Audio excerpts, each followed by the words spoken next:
Olá, bem-vindos ao quadro Assunto É do Agoscast, o canal de podcast do Colégio Agostiniano, que traz informações e conteúdos relevantes para você e para sua família. Olá, comunidade agostiniana! Iniciamos mais um podcast do Agoscast, nosso canal de podcasts. Hoje a gente vai no assunto falando sobre festa junina. Cadê o pessoal da produção aí? Será que consegue colocar uma musiquinha de festa junina aí? Porque estamos em junho e o momento é propício para discutirmos festa junina, embora em pandemia, embora em, como eu posso dizer, distanciamento social, com esses grandes eventos, e a festa junina é um grande evento, impossibilitados, mas se dando um jeito, não tem como não. Estamos aqui no Brasil, então no Brasil, junho é momento de festa junina. Eu não sei se eu me apresentei, se não, deixa eu me apresentar. Eu sou o Tiago, coordenador do ensino médio, professor de filosofia, e para falar comigo aqui, para a gente ter essa conversa legal, eu vou ter a presença da Marina. Olá, Marina, tudo bem? Oi, Tiago, tudo bem? E você? Vou fazer uma leve apresentação aqui, só para o pessoal saber quem eu sou. Eu sou a Marina, nutricionista, sou formada pela UFG, Universidade Federal de Goiás. Sou mestre em Ciência e Tecnologia de Alimentos e atualmente sou professora da PUC na área de alimentação coletiva. Estamos aí no segundo ano já sem festa junina, né, Tiago? Que tristeza. Segundo ano sem festa junina, segundo ano sem festa junina. Melhor Sempre é uma festa do junina mais ano. dentro, né? Aglomerada, com quadrilha. Vai dando um jeitinho ou outro aqui. A gente, por exemplo, o colégio, uma das iniciativas que a gente está tendo é fazer as festas juninas, os momentos juninos em separados com as turmas, uma decoração especial dentro da sala de aula. E a gente, para dar a oportunidade de ter um gostinho de festa junina, né? A gente vai ter no próximo sábado. Hoje estamos gravando numa quinta-feira, então no próximo sábado, dia 19, a gente vai ter um drive-thru junino, Marina. Você está inclusive convidado. Então você vem com seu carro, você passa Olha, e aí você pega aquilo que de uma festa junina agrega muita gente. Comida, né? As comidas típicas das festas juninas. maravilhoso. Olha, e Afinal inclusive de contas, o melhor da festa junina é a comida. Ontem mesmo eu já fui ali na panificadora aqui perto de casa comprar um caldinho, uma chica doida, porque nesse frio gostoso, não, ninguém me e é impede de engraçado comer uma isso, né? comida típica. Não, é engraçado como é que isso funciona. Uma das lojas onde que eu gosto, uma padaria que eu gosto de comprar bolo lá, eles têm bolo que eles só fazem no período junino. Um bolo de amendoim assim, gostoso pra caramba, um bolo de milho também delicioso. Eu já tentei convencer, eu falei, ó, por que que vocês não fazem isso o ano inteiro e tal? Eles, não, são os bolos especiais nossos de festa junina. E sobre alimentação, Marina, vamos lá, né? Alimentação junina é sempre uma alegria, mas também temos algumas considerações. Primeiro, vamos fazer aquela parte da alegria. Vamos fazer o desafio aqui, Marina, da gente lembrar os pratos juninos assim bem característicos, né? Que toda festa, que se não tiver isso, não é festa junina. Canjica, né? Pamonha, Pamonha, o caldo que você citou, né? chica doida, Chica pipoca, doida, pipoca. Nossa, curau, como é que estava esquecendo disso aqui, né? curau, Curau, perfeito. arroz Canjica. doce, canjica já tinha saído aqui. Aí tem os doces típicos também, né? Maçã do amor, Paçoca. paçoca pé de moleque, milho, como é que tá esquecendo do milho também, né? O milho cozido Então, milho ali. na espiga, né? Maravilhoso. E tradicional para a Manteiguinha, escola, cachorro quente, né? Festa junina de escola sempre é um cachorro quente, né? com É, certeza. só alimentação boa, né, Marina? Boa para se falar como nutricionista aí, né? Então, mas a alimentação com equilíbrio pode tudo, né? A verdade é essa. E acho que todo mundo pode se permitir aí nesse período degustar essas maravilhas juninas E é claro que não virando rotina, né? Não tem que todo dia ficar comendo esse tanto de guloseimas, mas com equilíbrio pode-se tudo, por que não? Não precisa Ai, que passar bom. vontade. É uma questão cultural, né, Tiago? Tem a parte cultural também, a socialização que envolve o estar junto, o comer, compartilhar da mesma comida, da mesma cultura. Isso aí também é muito importante. Isso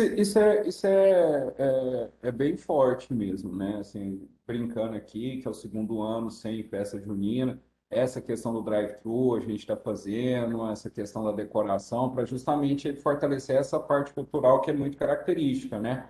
E que embora a festa junina ela seja originária das festas europeias, da transição da primavera para o verão, ela é algo brasileiro mesmo, né? Algo nacional. Você tem uma grande força de uma festa junina no Nordeste, onde que ela coincide com como eu posso dizer, com o período de colheita, de produção da festa da colheita do milho, né? Por isso que tem muitos alimentos baseados no milho aí. Mas é uma festa, é um evento nacional, você encontra no Brasil inteiro, né? Digamos, uma das poucas festas tipicamente nacionais que você tem essa identificação de costume. Se for em São Paulo, ou se você for no Rio de Janeiro, se você for em Goiás, ou se você for na Bahia, em Pernambuco, vai ter as diferenças, mas você já imagina mais ou menos o que você vai encontrar ali da festa junina, né? Uma festa nacional mesmo, né? E Com que bom ouvir certeza. você E os falar isso, alimentos à que base de milho, todos eles estarão presentes em todas as festas do Brasil. Pode até mudar, às vezes, a forma de fazer a pamonha daqui de Goiânia é diferente da pamonha de São Paulo. é, Mas ainda assim, nós vamos encontrar sempre os alimentos à base de milho em qualquer lugar do Brasil, em qualquer festa junina. coincide, né? Como eu estava falando, quando se trouxe as festas juninas para cá, são festas cristãs, né? Na realidade, você está comemorando você está comemorando o dia de três santos. Santos relacionados à produtividade, relacionados à fertilidade, que é o Santo Antônio, São João e o São Pedro. Santo Antônio, dia 13, São João, no dia 24, e o São Pedro, dia 29. Foi uma forma que a igreja teve ali no século X para conseguir cristianizar essas festas pagãs de mudança da primavera para o verão, de passagem do tempo. E aí a forma como se teve foi sacralizando essas atividades com a presença da comemoração dos dias de santo. Então, quando veio para o Brasil, coincidiu que aqui já se tinha festa de populações ameríndias de produção nesse momento. Então, houve um enriquecimento da alimentação, houve um enriquecimento do que se era produzido aqui, das comemorações em si. E no Nordeste, nesse momento, se fazia a comemoração da colheita do milho e do feijão. Então, por isso que você vê o milho muito presente na festa junina. Não só no Nordeste que você tem essa culinária do milho ali como elemento. Como você disse, você vai em São Paulo, você vai em Goiás, você pode encontrar diferenças, mas você vai encontrar pamonha ali, né? Você vai encontrar ali presente. E o milho enquanto produto universal, né? Assim, bem característico mesmo. Eu acho que até esse cardápio do milho mostra a riqueza dele, né? De possibilidades dele. Porque você vê sei lá, um bolo de milho, uma pamonha, uma canjica, uma pipoca. São pratos diferentes, mas todos. Justamente. Ainda tem o curau. Com a família, com a farinha do milho, você faz um monte de coisa. Tem o fubá, que também vai fazer a polenta, vai fazer mais um monte de Sim. preparação, bolo de fubá. Então, realmente é muito versátil. E eu acredito também que essa disseminação do milho tenha muito a ver com clima e solo brasileiro, mas também questão que você falou da cristianização, quando os bandeirantes, né, foram desbravando aí o Brasil, o milho é uma planta que você planta e colhe muito rápido. Então, como eles tinham pouco tempo para ficar em cada região, então isso se tornou base da alimentação deles, é um alimento extremamente energético, então eles conseguiam plantar, colher e se alimentar e carregar esse milho com eles para próximo local, né, que eles fossem explorar. Então, acho que foi por isso também que foi tomando conta do Brasil. Que legal, Marina, eu não sabia disso, não. Eu não sabia É, que os bandeirantes foram responsáveis pela difusão da cultura do milho no Brasil, não. sim, Eu sei que os também, indígenas ali né? da Porque região do até os Nordeste, indígenas também aham, faziam uso de milho. Então, mas na verdade, já principalmente ali da região do existia. Nordeste, né, da região ali mais ao norte do país ali, né, É, da população do litoral ali, que foi onde você teve inicialmente as primeiras colonizações, a colonização mas mais presente, né? essa questão dos bandeirantes, ela é verdadeira, verdade esse bilhete. Tanto o milho quanto o feijão. Por aí daí que surgiu o Olha, feijão tropeiro. olha, o feijão tropeiro, né, com aquele É um feijão que é feijão mais seco, então ele se conserva por mais tempo. Aí eles com faziam a farinha, né? preparação e com farinha, então super energético, bem nutritivo, e eles podiam carregar aquilo para onde eles estivessem indo, assim como o milho. Feijão tropeiro é unanimidade, né? Se encontrar alguém que não gosta de feijão tropeiro assim, você fala, ó, tem alguma coisa errada com essa pessoa aqui. É claro, até se não tiver nenhuma restrição alimentar, se não tiver nenhuma alguma limitação de dieta, por exemplo, até vegetariano eu já vi feijão tropeiro vegetariano, sabe? Ah, sim, dá É para claro fazer que você substitui a substituições. carne de porco ali, a linguiça, o bacon por outras coisas, mas eu já vi feijão tropeiro vegetariano também. É Tem. unanimidade. Assim como, não sei, pamonha também eu acho que é meio que unanimidade. Poucas pessoas que eu conheço que não gostam de pamonha. Curau nem tanto, mas pamonha eu vejo muita gente. Aliás, conheço poucas pessoas que falam, ah, não gosto da pamonha, alguma coisa. Pode não gostar de um tipo de pamonha, mas a versão dela, uma pamonha assada, um bolo de milho, uma chica doida. Chica doida é impressionante, né? Chica doida não tem erro, né? Não tem jeito de não gostar. Não tem jeito. Essa questão, Marina, é interessante isso, porque assim, aí você vai pirando, né? Chegou aqui em Goiás pelos Bandeirantes. Goiás, no estado onde que você tem a divisão das fronteiras, onde você tem o que se pretensamente considera-se como cultura ocidental, a presença da cultura ocidental, assim, a presença portuguesa, a presença da cultura europeia, ocidental europeia, em função dos bandeirantes, né? E hoje o milho que foi trago, então, por eles, é um dos principais produtos da nossa atividade comercial, né? Por exemplo, o Brasil, ele está entre um dos maiores produtores de grãos do mundo, é o quarto maior produtor, a gente perde para a China, perde para a Índia, para os Estados Unidos, e o segundo maior exportador. E a gente tem dois polos muito fortes aqui de produção de milho, que seria, no caso, Jataí e Rio Verde.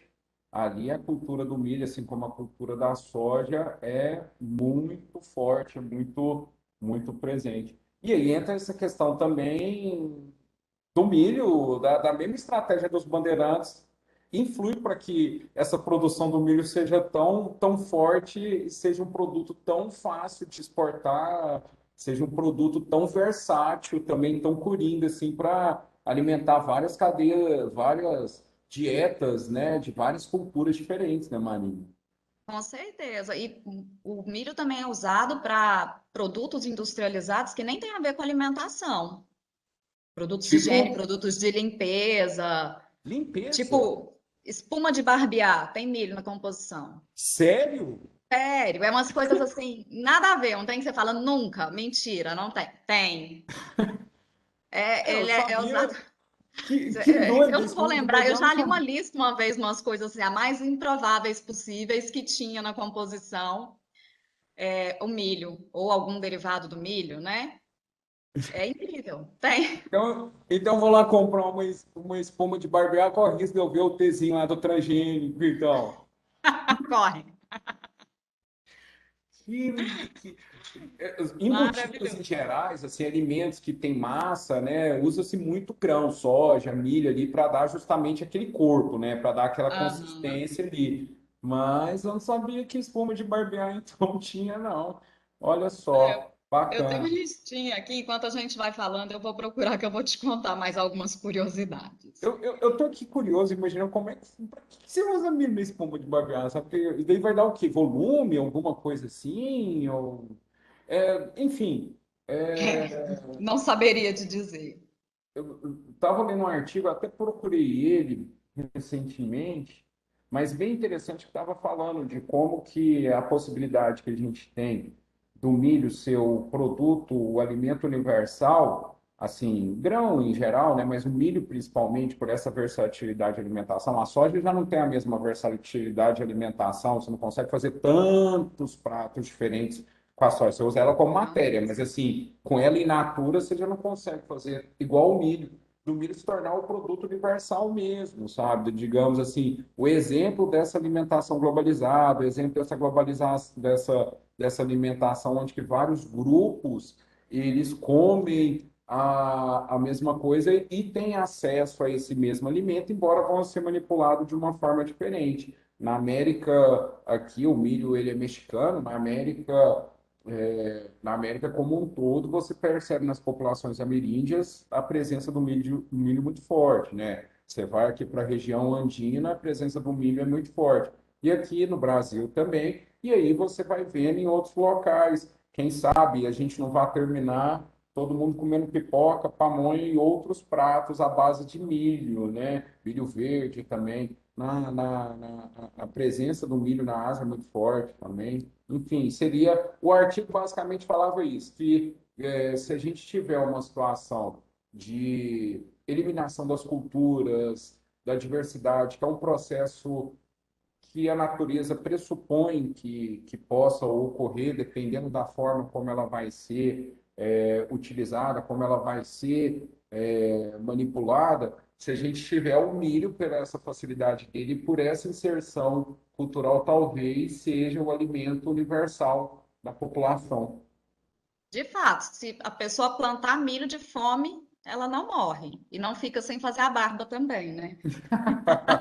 Ai, ai, ai, não vai ficar de moda alguma. Vai Mas, ficar ó, eu achei aqui uma listinha de coisas interessantes do milho. Giz de quadro negro tem milho. de Antibióticos, aspirina, carpetes, tapetes, copos e pratos descartáveis, cosméticos, explosivos, tudo isso leva milho. Inseticida, caramba! ketchup, tem milho na composição do ketchup. Olha É, muita só. coisa, muita E a coisa. gente falando da pamonha aqui, né? Do tipo, Pois é, caramba, pamonha não é festa junina nada é perto de pamonha. tudo que o milho pode fazer. Então a gente pode explodir tudo, da bombinha que o menino está soltando lá, o ketchup está utilizando, talvez em alguma coisa você tenha um milho ali. É, e ainda, embora seja um alimento que é calórico, igual eu falei no começo, né, tem que ter o equilíbrio para o consumo e tudo, mas ele é um alimento que também é riquíssimo em vitamina A, em vitamina E, em antioxidantes. O óleo que é extraído do milho é um óleo de excelente qualidade, então, assim, bem superior Melhor ao do que óleo o de óleo de soja. soja? É É, melhor? é bem melhor do que o óleo de soja. Então, se eu tiver na dúvida ali, eu pego o óleo de milho, o óleo de milho ali. Sim, ele se equipara ao óleo de girassol em termos de qualidade, de Entendi, saturação. Ele se entendi, equipara, ele é poliinsaturado, então ele se equipara ao óleo de girassol. É uma excelente opção de óleo. Então, entendi. tem muita coisa, tem muita fibra no Sim, milho. sim. Então, o que acontece é que Marina, geralmente nas preparações à base de milho, essas da festa junina especificamente, vai levar também muita gordura e açúcar, que é o sim, que vai trazer prejuízo para a saúde caso seja consumido em exagero. Mas o sim. milho em si tem uma composição nutricional riquíssima, muito saudável. Não, tanto é que, por exemplo, cereais, uma alimentação baseada em cereais, você come muito cereal de milho, né? O problema é quando Sim. você enche aquele cereal de milho de açúcar, né? Você faz uma crosta de açúcar ali. Mas só o cereal de milho ali você usa bastante justamente por isso. Tem muita fibra mesmo. E é de fácil armazenamento, logo é de mais fácil distribuição. Marina, eu falei aqui, brincando do negócio e me veio essa dúvida.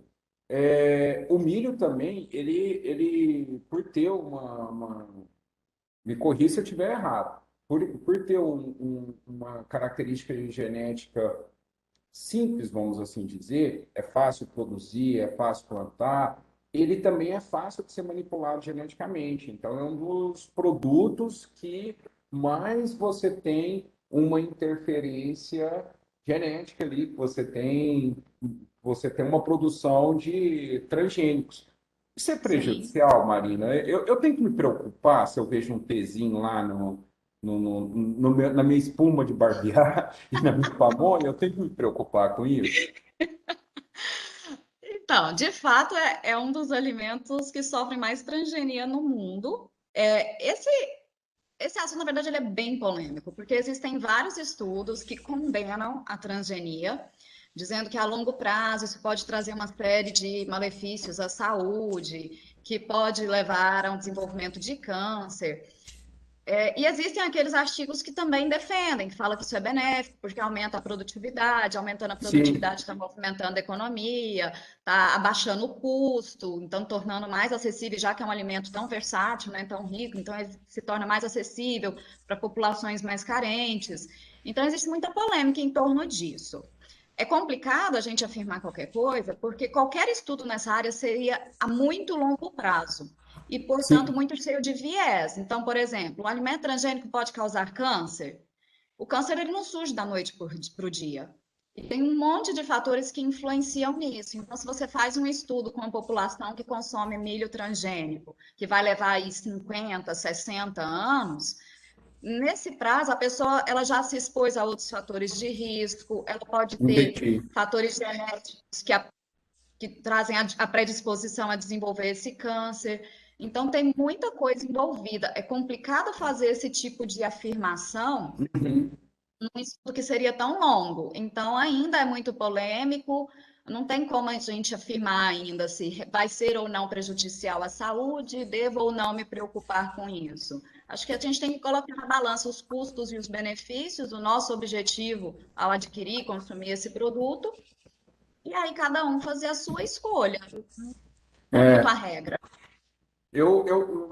assim, uma solução interessante que eu já ouvi, inclusive, de pessoas da área que lidam com a produção da área, que eu falo com a área de produção mesmo, que eu sempre faço alguma pergunta assim, nesse sentido, porque é um assunto que desperta mesmo. Eu queria ouvir a sua opinião na condição de nutricionista.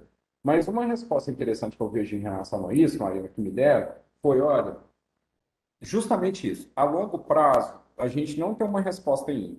E assim, às vezes pode parecer um tanto quanto cabotiano você virar e falar, não vamos ter enquanto tem gente passando fome, sabe? Olha, você está produzindo alimento, cara, e às vezes você está produzindo alimento com qualidade ou uma facilidade de distribuição que a gente precisa, sabe? Não quer dizer que todo milho produzido vai para essa galera que está passando fome. Mas, olha, é uma solução que se tem, é uma possibilidade que se tem. E é uma possibilidade que envolve uma cadeia produtiva gigante, como você falou por essa sua lista.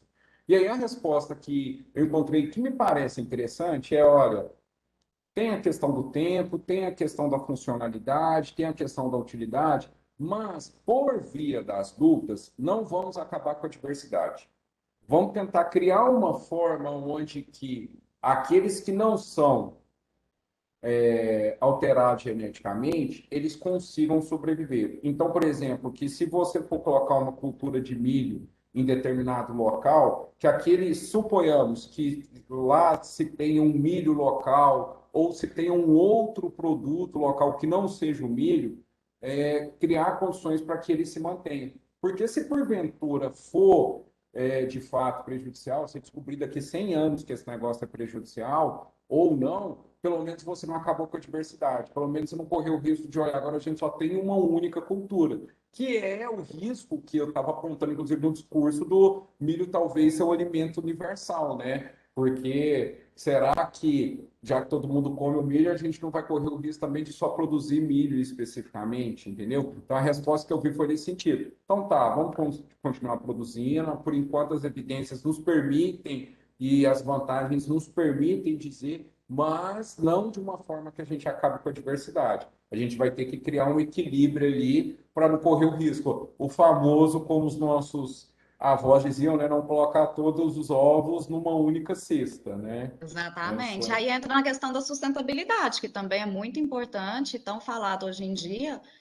Uma forma de ser sustentável é estimular essa cultura e principalmente produtores, agricultores familiares, que aí dessa sim, forma já está explorando ali o aspecto tanto ambiental como também o aspecto social e econômico. E esses produtores familiares, eles não têm a necessidade de plantar os transgênicos, eles podem, sim, tanto por preservar a cultura do produto como ele é originalmente, mas também por eles não têm nem condição, né, para fazer uma cultura tão é, grande. para E aí, ter tipo uma produção de uma Monsanto, né? De uma fazenda, de uma. justo.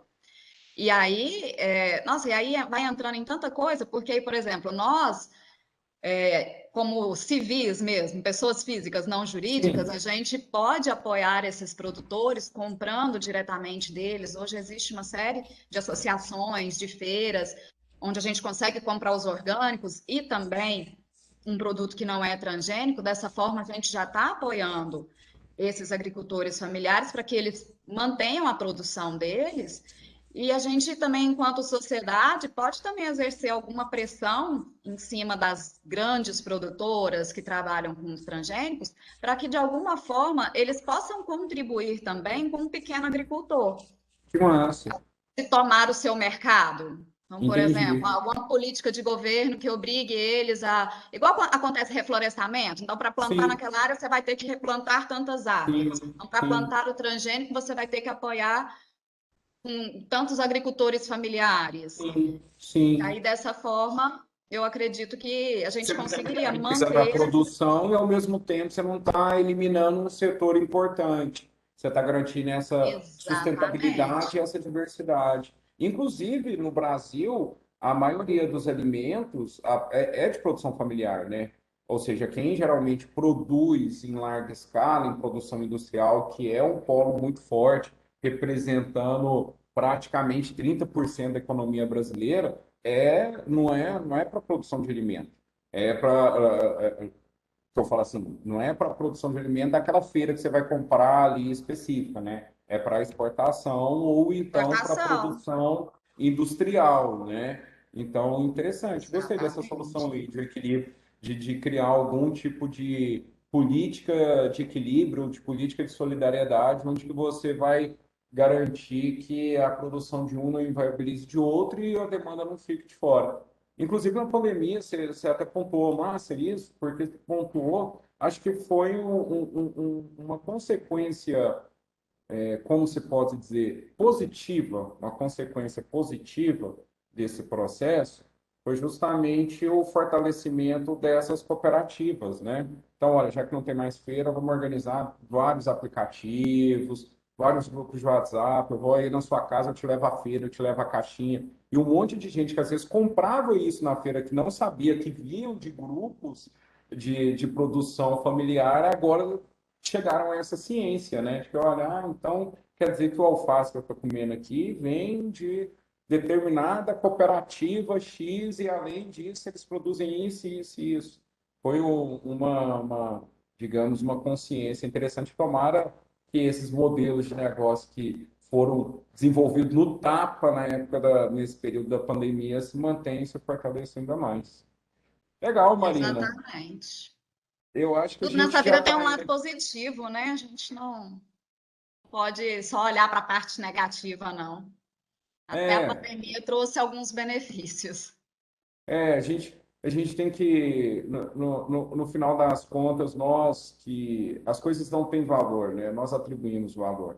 E nós que ficamos, temos a responsabilidade de, na pior das hipóteses, deixar o mundo melhor do que o que era anterior à pandemia, né? Então, vamos pensar o que que dá para sobreviver em relação a isso, o que que dá de pegar de positivo em relação a isso, e vamos melhorar o mundo, vamos deixar ele melhor. É a nossa responsabilidade dos sobreviventes, né? Eu penso dessa forma. Exatamente. Marina, a gente já está com quase 30 minutos, eu acho que a gente daria para falar durante mais tempo com isso, né?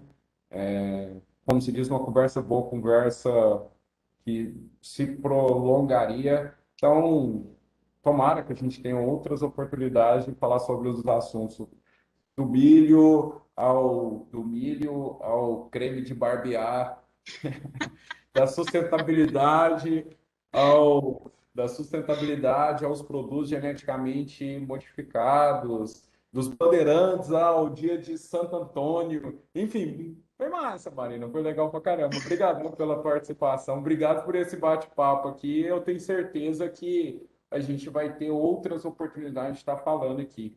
Também adorei. Precisando, pode contar comigo. Só pontuando, a Marina, na extensa apresentação curricular dela, legítima apresentação curricular dela, ela não citou, mas ela é egressa do Agostiniano, estudou aqui a vida inteira, né, Marina? Exatamente.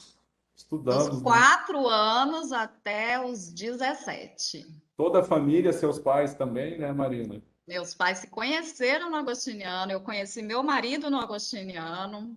É uma Que história massa. longa de amor com esse agostiniano. Ai, ai, que E massa, que também já bacana. trabalhei no agostiniano. Não, e de duas formas, né? Você trabalhou no restaurante, como nutricionista do restaurante, e agora, como professora de estágio da PUC, você fez alguns convênios de estágio aqui também, né, com o Sim, colégio. vira e mexe, estou aí supervisionando estágio. Coisa boa demais, coisa boa. Enfim, agora você vai poder falar e Parceria participei boa a de gente um. não larga, né, Thiago? Não, de modo algum. E vai poder falar. Fiz um podcast do Agostiniano. Participei em mais uma versão do podcast do Agostiniano. Tá Então, vou certo? só colocando agostiniano no meu currículo. Ai, ai, bom demais. A Marina, a gente estudou junto, a gente era a mesma turma, estudamos juntos assim, desde sempre mesmo, desde o segundo ano, Marina, foi, né? Desde a segunda série do primário, na época, né? Hoje é ensino Que fundamental. é Mudou a aquele série, ensino estou desde médio. os 7 anos, Thiago. Vamos facilitar com a Desde os idade. 7 anos, desde os 7 anos. Que massa. Bom, vamos parar, porque senão a gente vai fazer um outro podcast, né? Memórias. Isso. Tá aí um bom assunto da gente juntar, fazer um podcast também, juntar alguns ex-alunos assim para falar, nossa, como era o agostiniano na sua época, e citando as variações, porque cada um tem um agostiniano, né? É Seria até interessante. verdade. Ó, ia E ó, dar quem uns sabe, 3 né? podcasts. Aí você já está convidada, viu, Marina? Você já está Pronto, convidada já aí. confirma a presença. Marina, o que a gente pode desejar para a galera aí? Pamonha, como você disse, tudo pode, desde com equilíbrio, então pode ficar à Tudo pode com vontade. equilíbrio. Meteu o pé na jaca, não tem problema. Semana que vem você tira o pé da jaca e segue a vida saudável. Então, ó, o pessoal lá da padaria tá certo, de falar, só vou fazer esse bolo de milho, esse bolo de paçoca, amendoim na época da junina mesmo, né? Só no período junino. Justamente, que se a pessoa não tiver o autocontrole de não comer isso toda semana, a padaria coloca o controle. Tem que ter limite. Ai, ai. Tá ótimo, olha, que se mantém esse friozinho que tá tendo nesses últimos dias aí, pelos próximos dias, para que vocês possam comer pamonha quente, canjica quente, chica doida quente, tudo com equilíbrio, como a Marina pontuou. Um abraço para todo mundo que nos ouviu e sigamos adiante. Marina, brigadão, viu? Tchau, tchau, querida. Obrigada a você, Thiago. Um abraço para todos os ouvintes aí. Tchau, gente. Tá.